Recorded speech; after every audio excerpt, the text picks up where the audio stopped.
a gente volta mais uma semana, né, com o nosso podcast Foco Total.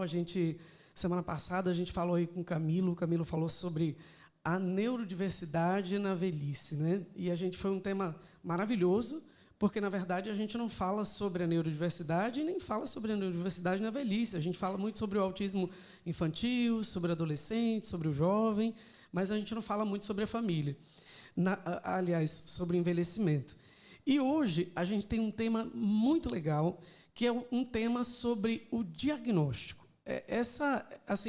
Isso é muito importante falar, porque quando eu estava na faculdade, havia um certo preconceito com relação ao diagnóstico, porque se dizia que o diagnóstico era um rótulo, um CID, que ia colocar aquela pessoa amarrada e que ela ia ficar presa àquele rótulo. E aí a gente trouxe aqui 2 pessoas recém-diagnosticadas, né, para falar um pouco sobre esse processo de diagnóstico que aconteceu. Mas antes de apresentar as meninas, eu quero agradecer a Premium. A Premium é a nossa patrocinadora, e aí você vai ver agora um videozinho institucional da Premium para que você possa compreender e conhecer um pouco mais dela.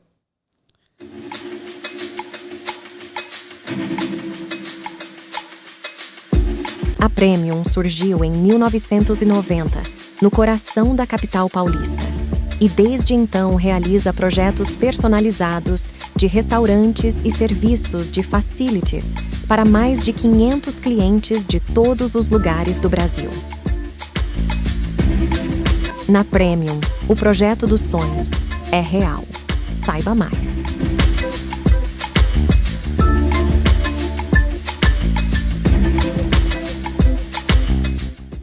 E agora a gente vai apresentar as nossas convidadas, né? Tem a Jéssica está lá em São Paulo, né, Jé? Está lá em São Paulo e aí está aqui com a gente. Jéssica, muito obrigado. Eu quero agradecer a você por ter aceito o convite de participar desse podcast, né? Muito obrigado por isso. E tem a Elizabeth, que é daqui, né, de Aracaju, e nós estamos nos vendo. A gente fez o processo todo online, né? Sim. E a gente está se vendo agora. Então, eu quero agradecer a vocês 2, né? Fale um pouquinho de vocês, fale um pouquinho sobre esse processo. Eu vou deixar vocês começarem um pouquinho falando a respeito de vocês. Quem quer começar? Par ou ímpar? Pode ser a Jéssica. Jéssica, então vai você. Fala um pouquinho sobre você e o que te levou a buscar um diagnóstico. Tenta elencar essa pergunta. Você, o que aconteceu para que você buscasse um diagnóstico? Estava até conversando com a Elizabeth um pouquinho antes de você chegar, estava falando sobre isso. Eu sempre tive muita facilidade para estudar na escola, muita facilidade no trabalho, só que a minha vida pessoal sempre foi muito desorganizada. Sim. Então, minha mãe sempre brigou muito comigo, sempre me chamou muita atenção, e quem levantou meio que a possibilidade foi a minha própria psicóloga, quando eu fui morar sozinha. Uhum. Que a minha casa era uma bagunça, eu perdia tudo, tudo era bagunçado. Eu me lembro que você contou o episódio, Jéssica. Lembra que você tinha deixado algumas coisas atrás e aí a Lara disse assim... foi na mesa. Né, na mesa. Eu tinha a mesa do terror, que tudo que eu chegava eu colocava na mesa. Tudo que eu chegava eu colocava na mesa. E um dia eu fiz a videochamada com a mesa de fundo e a Lara falou assim, Jéssica, o que aconteceu com a sua mesa? Eu falei... Não, é que eu vou chegando e vou colocando as coisas ali. Aí ela falou assim, tá, vamos fazer assim, ó, semana que vem, vamos combinar de se arrumar a mesa? Eu não conseguia arrumar a mesa, só piorava a situação da mesa. Uhum. E cada dia era uma coisa, e a porta que ficava aberta, e o óculos que eu nunca achava, e o celular que eu deixava no Uber. Então, na verdade, eram 2 problemas. O problema de desatenção, o problema de não conseguir se organizar de alguma maneira, mas também tinha um problema de relacionamento. É isso, Jéssica? Sim, eu tinha muita dificuldade, não só, assim, muita dificuldade na minha família, muita dificuldade com as pessoas do trabalho, porque eu sempre fui meio que a chata. Uhum. A que reclama de tudo, a que é metódica demais, a que gosta de fazer tudo as coisas do jeito dela. Então, eu sofri muito, assim mesmo, porque eu não conseguia. Eu tinha uma coisa, eu sempre falava assim, tipo, se eu tô aqui, eu tô para trabalhar, eu não vim para conversar, eu não vim para Uhum. ficar, sabe, passeando, não vim para tomar café.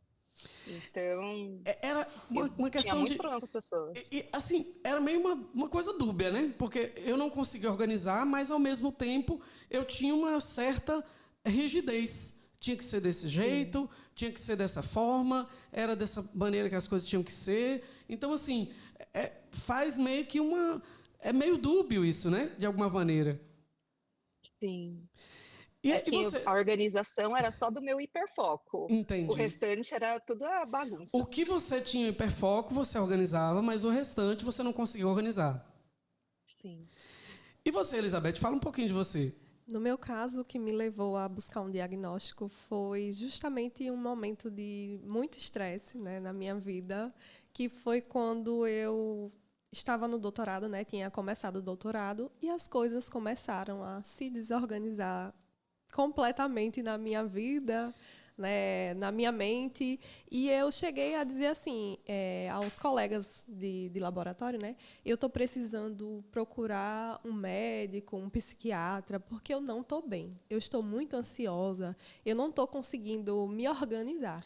Quer dizer, você fez sua graduação, depois da graduação você fez o mestrado, Fiz e aí especialização. fez especialização, e aí no doutorado é que as coisas foram um gatilho para você perceber que havia alguma coisa errada. Sim, na graduação eu senti dificuldade, mas era mais leve, vamos dizer, né? Entendi. E aí, quando eu cheguei no mestrado, quando eu fiz 1 ano de mestrado, eu disse, eu vou desistir.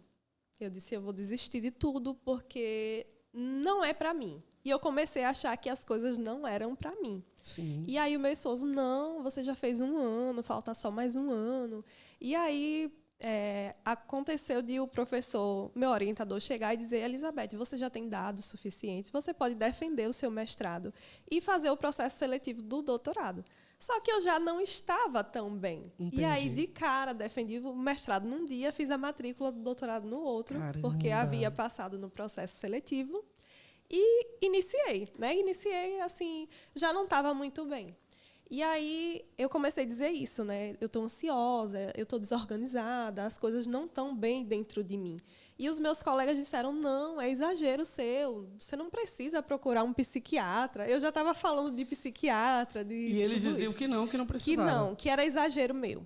E aí veio a pandemia e fechou tudo. Entendi. E eu me acalmei, né? Consegui me acalmar um pouco, porque fiquei em casa, disse, agora as coisas eu não tenho como fazer nada, então vai dar certo, né? Porque está todo mundo parado. E aí, quando retornou, né? É que o negócio voltou de novo. Voltou de novo e voltou muito pior. E aí Entendi. foi quando eu marquei a consulta. Passei primeiro por um psiquiatra, ele disse que era ansiedade, e fui para minha neuro, porque eu tenho problema com enxaqueca. Essa é uma questão muito interessante, Elizabeth. Sim. Isso tem muito, assim, a gente ouve demais. Um neurodivergente vai ao psiquiatra, vai ao neurologista, e aí ele diz que você tem ansiedade. Sim. E aí manda a pessoa embora. No caso da sua neurologista, ela fez um extra, né? Ela pediu para você fazer a avaliação. A avaliação neuropsicológica. Isso. E aí foi... A suspeita inicialmente era de TDAH, né? Somente. E descobrimos o TDAH e o TEA. Aí ela já abriu aqui, já contou, Jéssica. Já que ela já disse que o diagnóstico dela foi TEA e TDAH, fala um pouquinho sobre o seu diagnóstico. Você foi diagnosticada com o quê? Eu fui diagnosticada primeiro com ansiedade, tratei quase 10 anos, só que nunca melhorava. Não tratou, né? Nunca melhorava. E aí, depois, a psicóloga percebeu a questão do TDAH, e nesse rearranjo aí, depois de mais de 1 ano, teve aí o alerta do tem mais alguma coisa nessa caixinha? E aí veio a questão do TEA. Qual era essa questão, Jéssica, que dizia assim, tem mais alguma coisa nessa caixinha? Qual era a coisa a mais nessa caixinha? Qual era o sinal que dizia tem mais do que o TDAH aí? O que era que demonstrava isso? Dificuldade de relacionamento interpessoal no trabalho. Inflexibilidade. Inflexibilidade.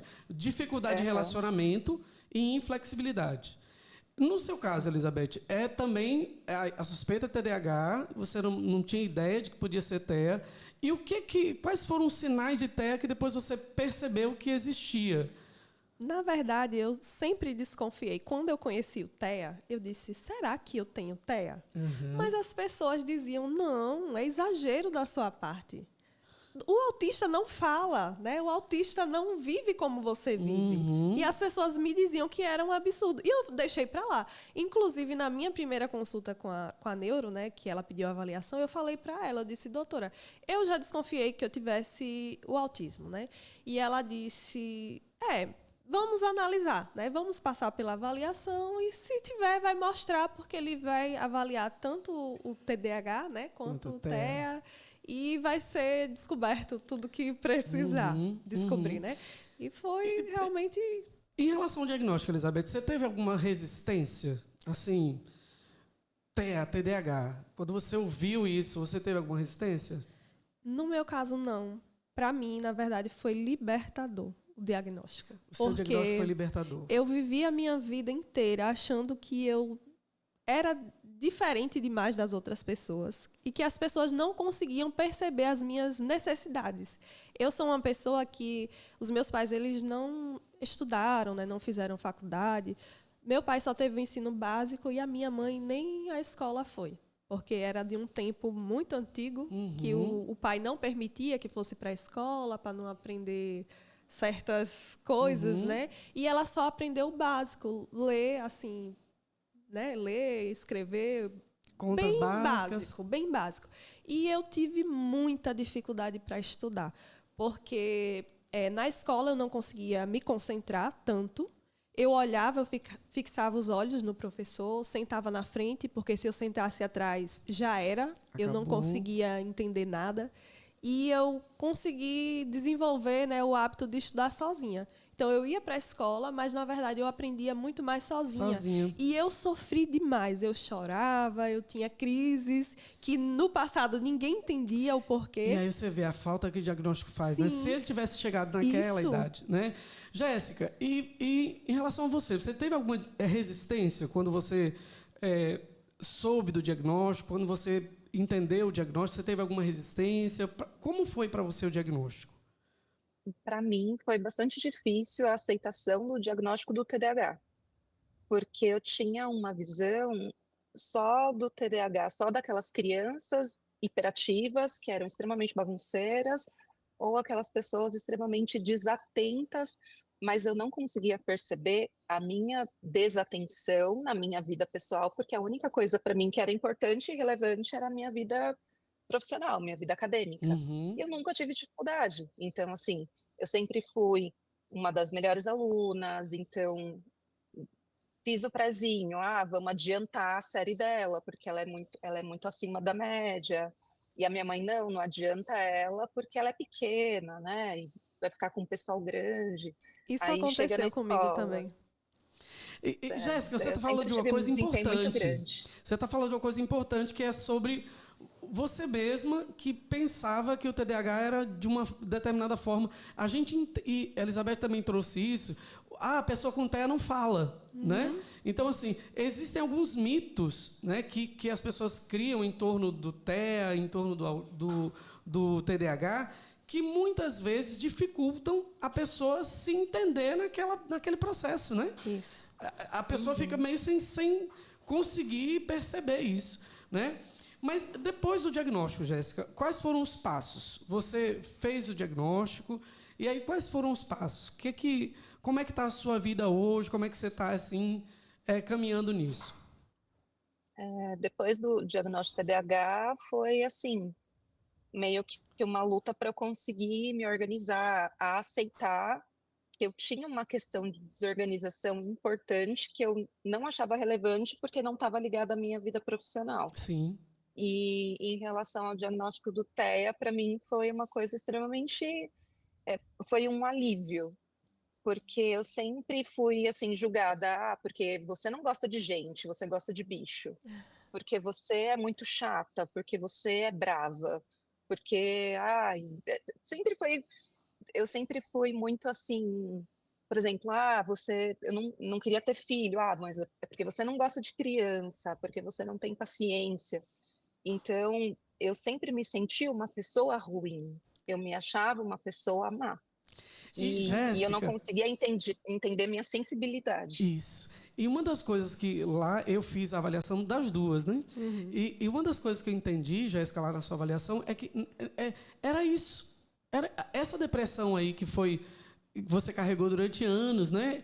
Na verdade, era uma dificuldade de se entender nesse mundo típico, né? Nós não conseguimos. Nós que somos neuroatípicos, a gente não consegue se adequar a esse movimento. Vejam, para vocês terem ideia, pessoal, hoje, no podcast, a gente, pela manhã, não deu para fazer, os meninos, a Jerry viajou e não deu para fazer, a gente marcou para agora de tarde, e eu entendi que era 15h30.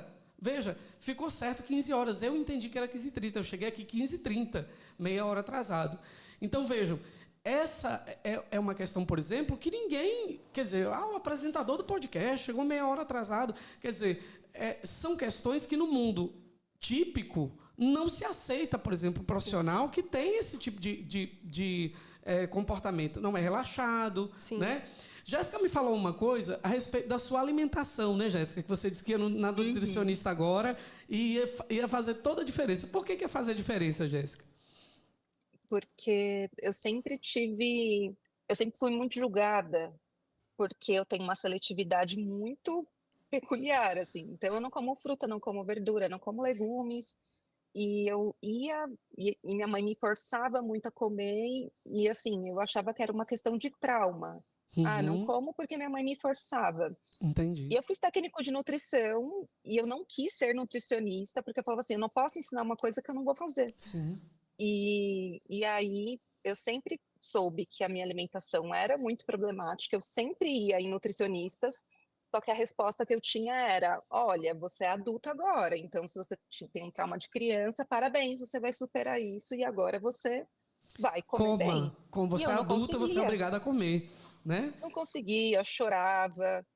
E quando eu tive o diagnóstico, eu falei assim, não, agora vai ser diferente. E aí a minha psiquiatra me indicou uma profissional e eu já comecei falando assim, Jéssica, qual que é o seu objetivo? Eu falei assim, meu objetivo é não morrer de câncer de estômago, intestino, porque assim, eu sei que eu não como. E hoje eu consigo entender que o problema são as texturas, o problema são as cores, assim, coisas que eu nunca entendi. Por exemplo, o padrão, eu não gosto de comer as coisas...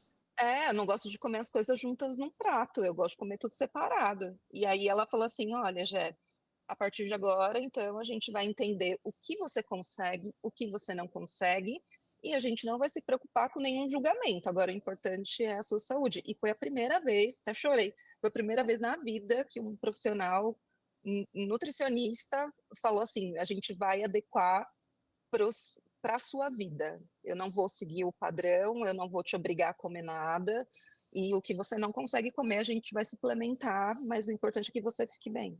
Que coisa maravilhosa, né? Assim, ninguém vai te julgar por essa situação, né? Sim. A Elizabeth tinha uma questão de também não querer muito contato, né? E como você era em relação a isso, Elizabeth? O que as pessoas diziam? A Jéssica falou algo importante, né, sobre a questão do julgamento e de se sentir uma pessoa ruim, né? E por muitas e muitas vezes eu me sentia assim. Eu dizia, eu sou ruim, eu acho que eu sou uma filha ruim. Depois, né, como esposa, eu acho que eu não sou uma esposa tão boa. Como mãe, eu acho que eu não sou uma mãe tão boa. Mas assim, não que fosse como um sentimento de depressão, sim, mas por comparar com os outros. Isso. Eu não entendia, né, o que eu tinha. Entendi. Eu dizia, não é possível, todo mundo consegue fazer as coisas de determinada forma e eu não. Né? Então, isso é muito difícil. Muito difícil. E aí, com relação aos relacionamentos, né, com amigos, com a minha família eu não tenho problema. Porque a família está ali, né? Isso. E a família tem uma coisa importante, pessoal. Vejam, quando a gente precisa entender que os transtornos de neurodesenvolvimento eles têm uma base genética muito forte. Sim. Então, às vezes dentro da família tem aquele tio que puxou a tia, parece com a tia, tem os mesmos mau costumes do pai. Sim. Então, assim, tem o mesmo mau costume da mãe. Então, assim, na família fica tudo muito normal, né? Para vocês terem ideia, viu, Jéssica? Aqueles questionários que eu envio para responder, às vezes quando eu envio para a família responder, aí a família responde, não. Às vezes. Aí quando um amigo responde, o amigo responde frequentemente, muito frequentemente. Assim, um olhar completamente diferente do que a família percebe. Porque, na verdade, às vezes, dentro da própria família, tem lá um TEA, um TDAH, que não são diagnosticados também. Sim. Né? E vejam, o diagnóstico, eu acho que essa situação de pensar que é uma pessoa ruim acompanha a gente. Sim. Muito, muito. Vejam, hoje não mais. Mas antigamente, se eu tivesse acontecido hoje o que aconteceu hoje, meia hora depois, eu ia ficar muito triste, muito mal, arrasada. muito arrasado. Mas aí, agora que eu entendo que são as minhas dificuldades, que eu entendi que era 15h30 e não era. E o que foi isso, Acácio? Natural do TDAH, que só escuta uma parte da conversa, porque na outra ele está voando. Então, eu entendi 15h30. Mas e agora? Eu vou morrer? Não vou morrer. A gente vai gravar um programa de meia hora. E aí você está assistindo aqui um programa de meia hora. Porque, na verdade, é isso que a gente precisa fazer. Se autocompreender. Para você, Jéssica, como foi essa autocompreensão? Você já falou a respeito da alimentação. Aí eu queria fazer essa pergunta para as duas. Jéssica e Elizabeth, quais são as coisas hoje que vocês não mais tentam, pelo menos nesse começo agora, que vocês tentam não mais se culparem, não mais dizerem assim, poxa, eu sou ruim porque eu não consigo e tal. Então, quem quer começar? Jéssica, Elizabeth?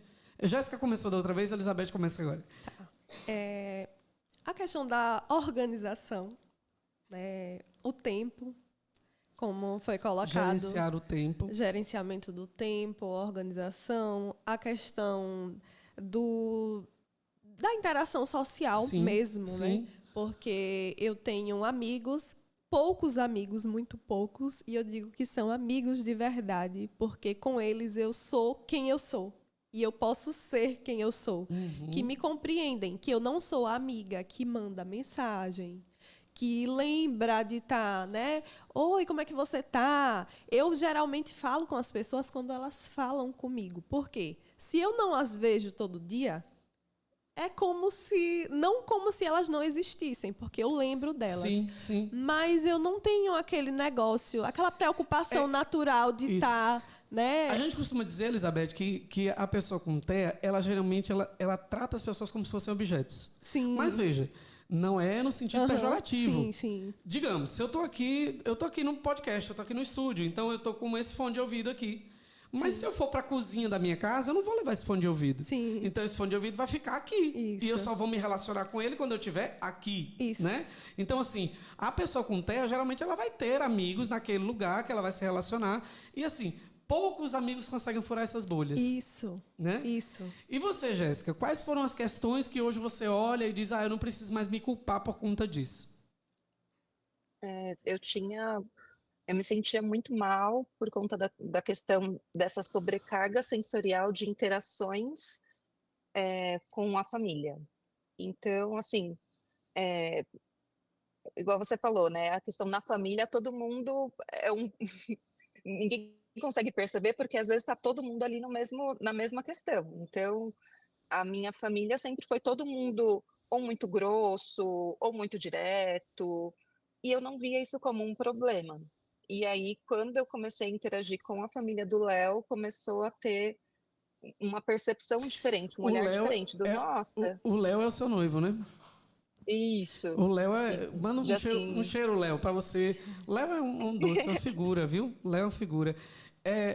Quando você começou a interagir com a família do Léo, você percebeu que a sua família era diferente? Como assim, Jéssica? Assim, o Léo percebeu que a minha família era diferente. Como assim? Então, assim, eu nunca esqueço, isso foi no dia do aniversário da minha mãe. Foi a primeira vez que o Léo estava indo na nossa casa. E aí eu estava super nervosa, assim, porque o Léo, ele é muito tranquilo, ele é muito bonzinho, e na minha casa todo mundo é é muito bocudo, o pessoal é muito bruto, a minha família é muito bruta. E aí, terminou tudo, assim, né? A gente comeu o bolo e tudo mais, e eu super feliz. Ninguém se matou, ninguém se bateu, ninguém se xingou. E ok, tá tudo certo. E quando a gente estava voltando, o Léo ficou bastante quieto, assim, no carro, né? Aí eu falei assim, o que que foi? Aí ele, nossa, não é nada. Aí eu fiquei apertando, falei assim, não, mas o que que foi? Ele, a sua família se trata tão mal. E eu, mas como assim se trata mal? Ele, é porque, nossa, seu irmão, você chegou, o seu irmão falou que, nossa, como você tá gorda. E aí a sua irmã, todo o tempo provocando a sua mãe, falando de um assunto que a sua mãe não queria conversar, mas ela cutucando a sua mãe ali, fazendo meio que uma birra com ela. E aí o seu irmão não quis sentar, não quis ficar com todo mundo, não quis tirar uma foto. E aí a sua sobrinha. E eu comecei a perceber aquilo. No primeiro momento eu chorei, eu fiquei muito triste. Eu fiquei tipo, poxa, eu achei que tinha Ninguém se sido tudo matou, bem. tava tudo tão bem. Gente, ninguém bateu a porta, ninguém quebrou nada, não jogou nada na parede. Como que não tá tudo bem, né? E a questão do diagnóstico, do procurar, foi muito mais assim em questão do Léo, porque eu comecei a perceber que eu não era, não que eu não era normal, mas que eu era muito diferente. Eu era muito Entendi. parecida com a minha família, mas muito diferente Das outras das pessoas pessoas de um que eu modo geral. admirava. Entendi. Entendi. Exatamente. Então, assim, a questão da culpa, talvez assim que eu me livrei, era disso, de às Da vezes, por exemplo, estar comparação. junto com a família dele. Não entendi, desculpa. Da comparação. Isso, de estar junto com a família dele, todo mundo muito se abraçando, todo mundo muito, um sabe muito da vida do outro, e na minha família não é assim. E foi esses conflitos, assim, ou se não, ficar muito Jéssica, tempo na casa de outra você pessoa. fica falando isso aí, viu? Daqui a pouco eu fico pensando, tem mais gente com TEA lá, viu? Não, eu tô aqui, ó, só o diagnóstico aberto da família inteira. Gente, nosso tempo tá acabando, mas olha, eu vou dar um monte de TDAH aqui, viu? Marília, segunda-feira, 10h30, tá aberto aquele horário ainda, que era o horário de hoje pela manhã? Marília vai ver, e eu queria convidar vocês para a gente continuar esse papo na semana que vem. Vocês topam? Topa, Sim. Jéssica? Top. Jéssica não precisa sair de casa, a Elizabeth que precisa sair de casa, né? Mas a Marília vai ver o horário e a gente vai dizer, pessoal, eu acho que esse papo tá muito bom. Eu acredito que você tem muito a aprender com essas meninas. Eu acho que, assim, a gente ainda começou... A gente começou a tirar as primeiras cascas ainda, na verdade. Sim. Porque tem muita coisa importante para se falar a respeito do diagnóstico, para que a gente entenda que diagnóstico ele não é uma fechadura, ele é um molho de chaves. Você tem agora uma oportunidade de abrir várias portas e de fechar outras portas. A gente vai falar sobre isso na semana que vem. Quais são as mudanças e como a gente pode implementar mudanças a partir do diagnóstico, né? Isso é uma questão extremamente importante que a gente precisa aprender a lidar com isso. E aí, talvez, Jéssica, a gente pode até convidar a Lara para entrar nesse papo aqui e a gente bater papo todo mundo junto, né? Coisa de TDAH, viu? Eu já estou aqui, já esquematizando, né? Já fazendo aqui coisa de TDAH, mirabolante, né? Gente, eu quero agradecer a vocês, muito obrigado, tá? Muito obrigado, Elizabeth, muito obrigado, Jéssica, muito obrigado por vocês terem dado esse tempo de estar aqui e a gente vai voltar para conversar. Se não for semana que vem, na próxima semana ou na outra, a gente vai ver com a Marília um horário e a gente vai, com certeza, continuar essa conversa. Eu acho muito importante, eu acho que vai render muito para todo mundo poder entender e aprender um pouco mais sobre o diagnóstico, sobre o TEA e quebrar um pouco dos mitos, né, que a gente tem. Para finalizar, o que você gostaria, Elizabeth, que as pessoas entendessem sobre o TEA ou sobre o TDAH?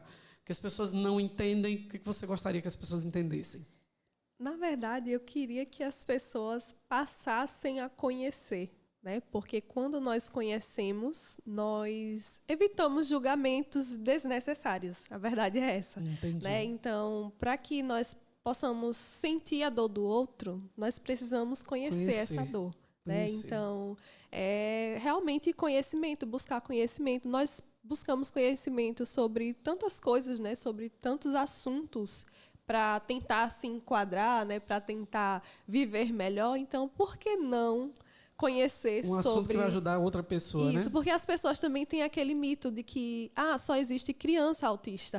Mas a criança cresce, né? É verdade. A criança cresce e ela vai tentar se inserir no mercado de trabalho, verdade. ela vai tentar se verdade. inserir na vivência social, né? E na semana que vem a gente vai explicar um pouquinho mais sobre o TEA. O que é o TEA, né? A gente vai entender um pouquinho sobre isso, porque a gente vai entender que antigamente a gente tinha vários rótulos, agora a gente tem um espectro. E aí cada pessoa apresenta de uma maneira diferente. E você, Jéssica, o que você gostaria que as pessoas entendessem sobre o TEA, sobre o TDAH, sobre as neuroatipias?